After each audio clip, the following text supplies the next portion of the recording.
The 3-day notice to pay rent or quit is the starting document for eviction proceedings in many states, and getting the format exactly right is critical because a defective notice is grounds for immediate dismissal. Welcome to tenantscreeningbackgroundcheck.com.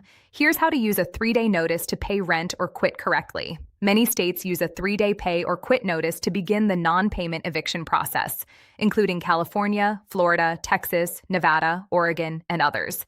The notice gives the tenant 3 days to either pay all rent owed or vacate the premises. The notice must state the exact amount of rent owed, not estimated, not including late fees unless specifically permitted by state law. Getting the amount wrong, even slightly, can invalidate the entire notice. 3 days means calendar days in most states, not business days. The day of service typically does not count. Verify your state's specific calculation method before sending. Service requirements vary by state.